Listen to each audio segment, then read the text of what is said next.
Today, let's discover together an Aztec culture. The Aztecs are a Nahuatl-speaking population that occupied the basin of Mexico between the year 1300 and the year 1521.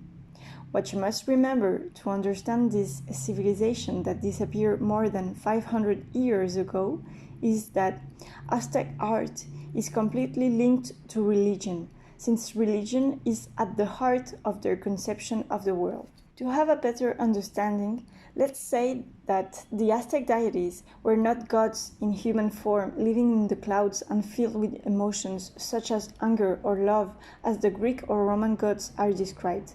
On the contrary, the Aztecs believed in a spirit or a concentration of power which was embodied in life.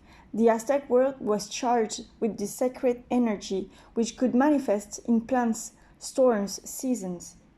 And to tell their myths, the Aztecs personified the sacred forces into gods. Here the sculpture represents the legendary feather serpent Quetzalcoatl, a god who turned into the sun and who created the earth and man. According to the codices or sacred books, Quetzalcoatl's mission was to travel the underworld in search of the bones of ancient generations. Then he crushed them, sprinkled them with his own blood, and it was from this mixture that he fashioned the first human beings. This sculpture is adorned with divine attributes that make it easy to recognize the god Quetzalcoatl. You have Quetzal feathers, the forked tongue of the rattlesnake, and epocololi. These are the disc-shaped earrings extended with spiral hooks reminiscent of the wind. They indicate that Quetzalcoatl is also the god of the wind called Ecatl. Seeing this sculpture, we can appreciate its complexity. It does not only represent the feathered serpent coiled on itself, we also see a human face coming out of his mouth. Go around the sculpture, admire the arms, toes, and the leg that emerges from between the feathers. If we try to follow the body of the snake, we lose our visual cues.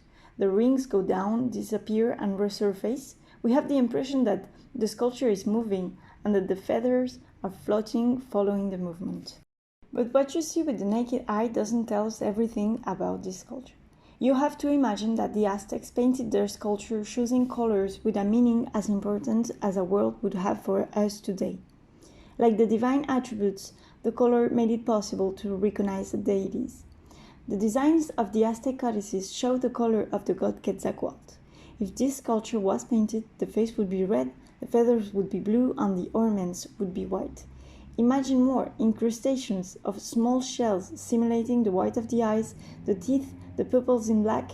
The result of this sculpture placed on the altar of a temple would be truly intimidating. Finally, I give you the secret of this sculpture. Pay attention to the small hole in the chest of the god. It is in this small hole that the Aztecs placed the heart of the sculpture.